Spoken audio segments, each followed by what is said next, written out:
মোমোস পছন্দ করেন না এমন মানুষ কিন্তু খুব কমই আছে, তাই না? আমার তো মনে হয় আমাকে 3 বেলা দিলে আমি 3 বেলাই খেতে পারবো, তবে সেটা অবশ্যই আম্মুর হাতে বানানো হতে হবে। So let's share the vital recipe of my dearest mother. এখানে মুরগির বুকের মাংস নিয়েছি 250 গ্রাম, এর সাথে আদা কুচি, রসুন কুচি, গোলমরিচ গুঁড়ো আর আম্মুর স্পেশাল চাট মশলা, সাথে লবণ, লেবুর রস, কাঁচামরিচ আর 2টো পেঁয়াজ কেটে এর ভিতর একটু সয়া সস অ্যাড করে ভালোভাবে মিক্সড করে নিতে হবে। ভালোভাবে মিক্সড করা হয়ে গেলে এর ভিতর ফুটন্ত গরম তেল ঢেলে দিতে হবে।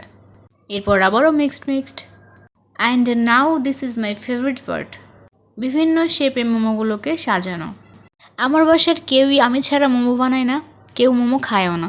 আমি বাসায় কবে যাব তারপর মোমো বানানো হবে আর সবাই মিলে খাওয়া হবে। মেয়ের বিয়ে হয়ে যাওয়ার পর প্রতিটা ফ্যামিলিতেই হয়তো এমন ঘটনাগুলোই ঘটে। মেয়েকে ছাড়া স্পেশাল কিছু বানানো যাবে না, আর বানালেও খাওয়ার সময় বারবার সেই মেয়ের কথাই মনে হবে। আমার বাসায়ও সবাই আমার দিকে তাকিয়ে থাকে আমি কবে বাসায় যাব তারপর তারা স্পেশাল কিছু বানিয়ে খাবে। বিশেষ করে আমার প্রিয় জিনিসগুলো তারা একদমই বাসায় বানায় না। আম্মু পুরো মাস জুড়ে মুরগির বুকের মাংস আর লেগ পিসগুলো আলাদা করে রেখে দেয়, আমি যাওয়ার পর ডিফারেন্ট জিনিস আমাকে বানিয়ে খাওয়ায়। আর এই স্পেশাল মোমেন্টগুলো আমার কাছে অনেক বেশি ভালো লাগে। আমি এখানে কিছু ডিফারেন্ট মোমোর শেপ দিয়ে দিচ্ছি, এগুলো কিন্তু একবার যে কেউ দেখলে বানিয়ে ফেলতে পারবেন। আর এই রেসিপি একবার খুব ভালোভাবে দেখলে যে কেউ বাসায় খুব ইজিলি মোমো বানিয়ে ফেলতে পারবেন।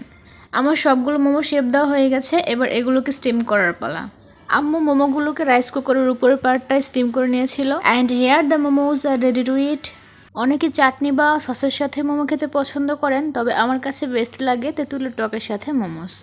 বাসায় যেদিন মোমোস বানানো হয় সেদিন আর আমার ভাত খাওয়ার প্রয়োজন হয় না, কারণ আমি মোমোস খেতে খেতে এত বেশি খেয়ে ফেলি যে ভাত খাওয়ার মতো জায়গা আর পেটে থাকে না। সো আজকে খেতে খেতে চলে যাচ্ছি। আল্লাহ হাফেজ, see you in next video, tata.